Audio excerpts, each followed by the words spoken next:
இன்னைக்கு சிறகடிக்க ஆசை சீரியல்ல என்ன நடந்துச்சுன்னு பார்க்கலாம் வாங்க. அது தெரிஞ்சுக்கிறதுக்கு முன்னாடி நம்ம சேனலுக்கு ஒரு சப்ஸ்கிரைப் பட்டனை அழுத்திட்டு போயிடுங்க. ரிவ்யூ முடிஞ்ச உடனே உங்களோட கருத்தையும் கமெண்ட்ல சொல்லுங்க. சரி, இன்னைக்கு சீரியல்ல என்ன நடந்ததுன்னா, கிறிஷ் தனியா நின்னுட்டு இருக்கான் ஒரு கம்பத்தை பிடிச்சுக்கிட்டு. அப்போ யார் கூடயும் சேராம நின்னுட்டு இருக்கான். பிறகு மத்த பசங்க ஒரு 3 பேர் சேர்ந்து அவங்கவுங்க அம்மா அப்பா வாங்கி கொடுத்த பொம்மைய கிறிஷ் கிட்ட காமிச்சு, எங்க அம்மா அப்பா வாங்கி கொடுத்தாங்க, எங்க உன் பேரண்ட்ஸ காணோம் அப்படின்னு கேக்குறாங்க. இன்னொருத்தன், இவன் இவனுக்கு அம்மா கிடையாது, இவன் இங்க வந்ததுல இருந்து இவனை யாரும் பார்க்க வரல, இவன் தான் அம்மா இருக்காங்க அப்படின்னு போய் சொல்லிட்டு இருக்கான் அப்படின்னு சொல்றான். அதுக்கு கிருஷ், இல்ல எனக்கு அம்மா இருக்காங்க அப்படின்னு சொல்ல. இன்னொருத்தர், அப்ப அம்மா நேம் என்ன அப்படின்னு கேட்க, கிறிஷ், எங்க அம்மா பேரு ரோகிணி, இல்ல இல்ல கல்யாணி அப்படின்னு சொல்ல. அவன், இவனுக்கு அவங்க அம்மா பேரே சரியா தெரியல, இவனுக்கு எங்க இருந்து அம்மா இருக்க போறாங்க அப்படின்னு இன்னொருத்தன் சொல்ல. உடனே கிறிஷ், இல்ல எனக்கு அம்மா இருக்காங்க அப்படின்னு சொல்ல கிண்டல் பண்ணிட்டு இருக்காங்க. உடனே கிறிஷ் அந்த பசங்க எல்லாம் வந்துட்டு கிறிஷ பொய் சொல்றான், லையர் லையர் அப்படின்னு கிண்டல் பண்ணி நக்கல் பண்றாங்க. அதை பார்த்துட்டு கிறிஷ் மேல போகும்போது அந்த மேனேஜர் வராரு. மேனேஜர் கிட்ட போன் கொடுங்க, எங்க அம்மாக்கு நான் போன் பண்ணணும் அப்படின்னு சொல்லி கேக்குறான். அப்போ வீக்கெண்ட்ல தான் நீ அவங்க அம்மா கிட்ட பேசணும் அப்படின்னு மேனேஜர் சொல்றாரு. அதுக்கு, இல்ல இல்ல நான் இப்பவே எங்க அம்மா கிட்ட பேசணும் அப்படின்னு கிறிஷ் சொல்றான்.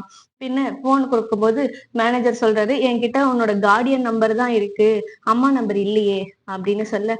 கிறிஷ் வந்துட்டு, எனக்கு எங்க அம்மா நம்பர் தெரியும், நீங்க போன் கொடுங்க அப்படின்னு சொல்லி போன் வாங்கி ரோகிணிக்கு போன் பண்றான். போன் பண்ணிட்டு, அம்மா நீங்க வாமா, எனக்கு உன்னை பாக்கணுமா அப்படின்னு சொல்லி அழுகுறான்.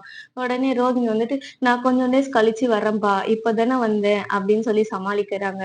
உடனே கிறிஷ் வந்துட்டு, இந்த மாதிரி பசங்க எல்லாம் எனக்கு கிண்டல் பண்றாங்க, அம்மா இல்லைன்னு சொல்றாங்க, எனக்கு அழுகையா இருக்குமா, நீ வாமா அப்படின்னு கேட்க. ரோகிணி வந்துட்டு, நான் தான் கொஞ்சம் டேஸ் கழிச்சு வரேன்னு சொல்றேன்ல, நீ ஏன் இப்படி பண்ற, சொன்னா புரிஞ்சுக்கோ, இல்லைன்னா நானும் பாட்டி மாதிரி காணாம போயிடுவேன் அப்படின்னு பிளாக்மெயில் பண்றாங்க. பண்ண உடனே கிறிஷ் வந்துட்டு, சரிம்மா நான் இதுக்கப்புறம் உன்னை கூப்பிட மாட்டேம்மா அப்படின்னு சைலண்டா போனை வச்சுட்டு போயிடுறான். அடுத்த சீன்ல மீனாவும் அதே ஸ்கூலுக்கு வர்றாங்க. அந்த வாட்ச்மேன், என்னம்மா வேணும், யாரு அப்படின்னு கேட்க, மீனா, இல்ல ஆபீஸ் ரூமுக்கு போகணும் அப்படின்னு கேட்டுட்டு ஆபீஸ் ரூமுக்கு வழி கேட்டு போறாங்க. அங்க ஒருத்தர், யாரு வேணும்னு கேட்க, மீனா, நீங்க பூ டெக்கரேட் பண்றதுக்காக சொல்லியிருந்தாங்க, அதுக்காக பேச வந்தேன் அப்படின்னு சொல்ல. சரி உட்காருங்க, நான் போய் உள்ள கூப்பிட்டுட்டு வரேன்னு சொல்லிட்டு மேனேஜரை கூப்பிட போறாரு. அப்போ அங்க சிந்தாமணி வராங்க. வந்துட்டு மீனாவை பார்த்து, பெருக்கிற வேலைக்கு ஏதாவது வந்தியா அப்படின்னு கேட்க, மீனா, எது பண்ணாலும் நியாயமா பண்ணா தப்பு இல்ல அப்படின்னு சொல்லிட்டு இருக்காங்க. உடனே சிந்தாமணி, இங்க பூ கொடுக்குற ஆர்டருக்கு வந்தியா அப்படின்னு கேட்க, மீனா நக்கலா, இல்ல ஸ்கூல்ல சேர்ந்து படிக்கலான்னு வந்தேன் அப்படின்னு சொல்றாங்க. அப்புறம் கொஞ்ச நேரம் கழிச்சு அந்த மேனேஜர் வந்து மீனா கிட்ட பேசுறாரு. பேசிக்கிட்டு இருக்கப்ப ஒரு ஸ்டாஃப் வந்து சிந்தாமணிய பத்தி சொல்லிட்டு, நான் ஆல்ரெடி கரஸ்பாண்டன்ட் கிட்ட பேசியிருக்கேன் சார், அதான் இவங்களை வர சொல்லியிருக்கேன் அப்படின்னு சொல்லிட்டு உள்ள கூப்பிட்டுட்டு போறாங்க. பின்ன மேனேஜர், சாரி மேம், எனக்கு இந்த மாதிரி இன்னொருத்தரையும் கூப்பிட்டுட்டு வருவாங்கன்னு எனக்கு தெரியல, சரி நீங்க எவ்வளவு அமௌண்ட் கோட் பண்ணுவீங்கன்னு சொல்லுங்க, நான் உள்ள போய் சொல்றேன் அப்படின்னு சொல்றாரு. அதுக்கு மீனா, நான் தான் சார் எவ்வளவு கோட் பண்ணாலும் இந்த ஆர்டர் எனக்கு கிடைக்காது சார், ஏன்னா உள்ள போயிருக்காங்களே சிந்தாமணி, அவங்க நான் எவ்வளவு சொல்றேனோ அதை விட கம்மியா சொல்லுவாங்க அப்படின்னு சொல்ல. அப்போ மேனேஜர், என்னதான் இருந்தாலும் உங்க வேலைக்குன்னு ஒரு மதிப்பு இருக்கும்ல, அத சொல்லுங்க அப்படின்னு கேட்க. மீனா மைண்ட் வாய்ஸ்ல, சிந்தாமணி இரு உன்னை மாட்டி விடுறேன் அப்படின்னு நினைச்சுக்கிட்டு, இல்ல சார், இது வியாபாரம் இல்ல, ஸ்கூல் ஃபங்க்ஷன், சோ எனக்கு லாபம் எல்லாம் எதுவும் வேண்டாம் சார், எனக்கு இந்த ஸ்கூல்ல நான் பண்ணதுக்கு பேர் இருந்தாலே போதும், எனக்கு பூ வாங்குற காசு மட்டும் கொடுத்தாலே போதும் சார், அதுக்கு வந்து ஒரு 15,000 ரூபாய் ஆகும் சார் அப்படின்னு சொல்றாங்க. அப்போ சிந்தாமணி எல்லாம் பேசிட்டு வெளியே வராங்க. அந்த ஸ்டாஃப், சார் கரஸ்பாண்டன்ட் ஓகே சொல்லிட்டாரு, மீதி டீட்டெயில்ஸ் உங்ககிட்ட பேசிக்க சொன்னாரு சார் அப்படின்னு சொல்ல.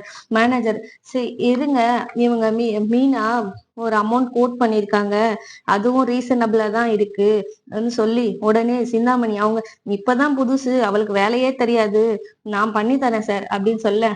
அவங்க சொன்ன அமௌண்ட்டை விட 2,000 ரூபாய் கம்மியா பண்ணி தரேன் அப்படின்னு சிந்தாமணி சொல்றாங்க, மீனா நினைச்ச மாதிரியே. மேனேஜர், அப்படியா, ரொம்ப சந்தோஷம், இதுவும் ரீசனபிளா தான் இருக்கு, அப்ப நீங்களே பண்ணிடுங்க அப்படின்னு சொல்றாரு. சிந்தாமணி, அவ எவ்வளவு சொன்னதுன்னு கேட்க. மேனேஜர், 15,000 ரூபாய் சொன்னாங்க, ஆனா நீங்க கரெக்டா 13,000 ரூபாய்க்கு பண்ணி கொடுக்குறேன்னு சொல்றீங்க, எங்க ஸ்கூலுக்கு இது ரொம்ப நல்லது தானே, நீங்களே பண்ணி கொடுத்துருங்க அப்படின்னு சொல்லிட்டு உள்ள போயிட்டு அட்வான்ஸ் வாங்கிக்கோங்கன்னு சொல்றாரு. உடனே சிந்தாமணி இல்ல நான் வேலையை முடிச்சிட்டு மொத்தமா வாங்கிக்கிறேன் சார் அப்படின்னு சொல்றாங்க. பின்ன மேனேஜர் அந்த ஸ்டாஃப் கிட்ட இவங்க டீட்டெயில்ஸ கலெக்ட் பண்ணிக்கோங்க அப்படின்னு சொல்லிட்டு உள்ள போயிடுறாரு. சிந்தாமணி மீனா கிட்ட என்ன நஷ்டத்துக்கு தள்ளி விட்டுட்டல்ல, இது பண்றதுக்கு எப்படி 40,000 50,000 ஆகும்னு சொல்ல. மீனாவும் தெரியும், அப்போ நீங்க என்னால முடியாதுன்னு சொல்லிட்டு போக வேண்டியது தானே, ஏன் ஒத்துக்கிட்டீங்க அப்படின்னு கேட்க, அவங்க என்ன கை காசு போட்டு பண்ண வச்சுட்டல்ல, இதுக்கெல்லாம் உனக்கு திருப்பி இருக்கு அப்படின்னு சொல்ல. மீனா அடுத்தவங்க கிட்ட அது அடுத்தவங்களுக்கு கிடைக்க கூடாதுன்னு பண்ற விஷயம்னாலதான் இப்ப இங்க வந்து நின்னு இருக்கீங்க, இதுக்கு பேரு தான் கோத்து விட்டு வேடிக்கை பாக்குறது அப்படின்னு பேசிட்டு, அடுத்தவங்க வயித்துல அடிச்சு சேர்த்து வச்ச காசுலாம் இருக்குல்ல அதை வச்சு பண்ணுங்கன்னு சொல்லிட்டு போயிடுறாங்க. முத்து ஒருத்தரை சவாரி எடுத்துட்டு வந்து டிராப் பண்றாரு. அப்போ விஜயா செடி நட்டுட்டு இருக்காங்க அங்க. இத பார்த்த முத்து அம்மாவா இது அப்படின்னு பாத்துக்கிட்டு இருக்காரு. அப்பா விஜயா செடி நட்டுட்டு அவங்க ஃப்ரெண்ட பார்வதிய வீடியோ எடுத்துக்க சொல்றாங்க. நான் இப்போ பேசுறேன் அப்படின்னு சொல்லிட்டு செடியை வளர்க்கணும், செடி ஏன் வளரணும் அப்படின்னு சொல்லிட்டு ஒரு நல்லதா பெருமையா தற்பெருமையோட சேர்த்து 4 வரி பேசுறாங்க. அத கேட்ட முத்து மேல வீடு கட்டும்போது அப்பா சொல்ல சொல்ல கேட்காம பக்கத்துல இருந்த மரத்தை எல்லாம் வெட்டி போட்டாங்க, இப்போ இவங்க எவ்வளவு பெருமையா பேசுறாங்க, இவங்க நல்லது பண்ணாலே கூட என்ன பிரச்சனை வரும்னு தான் யோசிக்க தோணுது, அப்படி தனக்கு தானே பேசிக்கிட்டு இருக்க கூடிய சீக்கிரம் இதுல ஏன் பண்றாங்க அப்படின்னு கண்டுபிடிக்கணும்னு நினைக்கிறாரு. விஜயா சரி வாங்க அடுத்த தெருவுக்கு போகலாம் அப்படின்னு போறாங்க. உடனே மனோஜ் ரெடி ஆகிட்டு வராரு, பிராக்டிஸ் பண்ணிட்டு இருக்காரு. அப்போ ரோகிணி என்ன மனோஜ் ரிஹர்சல் பண்ணிட்டு இருக்கியா அப்படின்னு கேட்க, அதுக்கு மனோஜ் இல்ல அந்த முத்து சொன்னதும் சேர்த்து சொல்லலாம்னு பண்றேன், ஆனா ஒரு ஃப்ளோவே வர மாட்டேங்குது, அந்த லைட் ஆர்டரே வர மாட்டேங்குது, மாதா பிதா குரு இது சொல்லறதுக்கே வரல அவருக்கு, அந்த மாதிரி சொல்லிட்டு இருக்காரு. அப்ப ரோகிணி யார் வேணாலும் என்ன வேணாலும் சொல்லலாம், ஆனா அது உலகத்துக்கு முன்னாடி யார் சொல்றாங்கன்றதுதான் முக்கியம், நீ கண்டிப்பா சொல்லிடுவ மனோஜ், உன்னால முடியும், நீ பண்ணு அப்படின்னு சொல்றாங்க. மனோஜ் அவங்களுடைய ஃப்ரெண்டுக்கு கால் பண்ணி, அதான் சந்தோஷ்க்கு கால் பண்ணி வந்துடுங்க ப்ரோ நான் கிளம்பிட்டேன் அப்படின்னு சொல்றாரு. உடனே அவங்க ஃப்ரெண்டு உனக்கு இது பண்ணி கொடுத்ததே நான் தான், என்னையே சொல்றியா, நான் வந்துடுறேயா, உனக்கு லொகேஷன் அனுப்பியிருக்கேன் பாத்துக்க அப்படின்னு சொல்றாரு. அப்போ மனோஜ் வந்துட்டு ஓகே ப்ரோ நான் பாத்துட்டேன் லொகேஷன், அறிவு போர்டிங் ஸ்கூல் தானே ப்ரோ நான் வந்துடுறேன் அப்படின்னு சொல்ல. ரோகிணி ஷாக்கா என்னது அறிவு போர்டிங் ஸ்கூலா, அங்கதானே கிறிஷ் படிக்கிறான், அப்போ மனோஜ் அங்க போனான்னா பாத்துடுவானே அப்படின்னு இருக்காங்க யோசிச்சுக்கிட்டு இருக்காங்க. சரி ரோகிணி நான் கிளம்புறேன் அப்படின்னு சொல்லிட்டு மனோஜ் கிளம்புறாரு.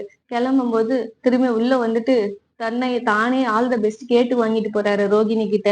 அப்புறம் விஜயா கிட்ட சரிம்மா நான் போயிட்டு வரேன் அப்படின்னா, நீ தாண்டா இந்த குடும்பத்துக்கு பெருமை சேர்ப்ப, இன்னும் நீ நல்லா வருவேன்னு எனக்கு தெரியும்டா மனோஜ் அப்படின்னு சொல்லிட்டு, நீ பேசுறதுல எனக்கு வீடியோ எடுத்து அனுப்புன்னு சொல்லிட்டு மனோஜ வழி அனுப்புறாங்க விஜயா.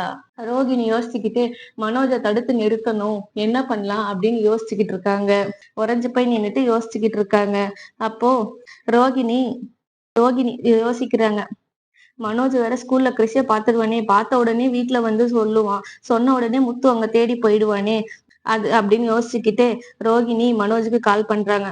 கால் பண்ண உடனே மனோஜ் வந்துட்டு சொல்லு எங்க இருக்க அப்படின்னு ரோகிணி கேட்க, மனோஜ் வந்துட்டு இல்ல இந்த மாதிரி எனக்கு ரிஹர்சல் பண்ணிட்டே போய்கிட்டு இருக்கிறேன் அப்படின்னு சொல்ல, அது மாதிரி பேசிட்டு இருக்கும்போது ரோகிணி என்ன பேச விடு மனோஜ் அப்படின்னு சொல்லிட்டு, எனக்கு உடம்பு முடியல, தலை சுத்துது, நெஞ்செல்லாம் பதறுது, கை காலெல்லாம் நடுங்குது, என்னன்னே தெரியல, ஆனா சரி நான் பாத்துக்கிறேன், உனக்கு ஸ்கூல் இப்பதான் நல்ல ஆப்பர்ச்சுனிட்டி வந்திருக்கு, நீ பாத்துக்கோ, நான் போய் பண்றேன், நான் படுத்துக்கிறேன், என்ன பாத்துக்கிறேன் நானே, நீ போய் பாருன்னு சொல்லிட்டு அப்படியே டிராமா குயின் மாதிரி நல்லா டிராமா பண்ணிட்டு அப்படியே போன் கட் பண்ணிட்டு இருக்காங்க பேச பேச.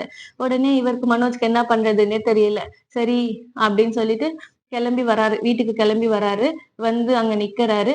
அப்போ நடுவுல வர வழியில அவங்க ஃப்ரெண்டுக்கு போன் பண்ணி இந்த மாதிரி ரோகிணிக்கு உடம்பு சரியில்லை, நான் போய் பாத்துட்டு வரேன் அப்படின்னு சொல்றாரு. சொல்லும் போது அவர் வந்துட்டு சரி பாத்துட்டு நீ ஸ்கூலுக்கு கிளம்பி வாயா அப்படின்னு சொல்றாரு.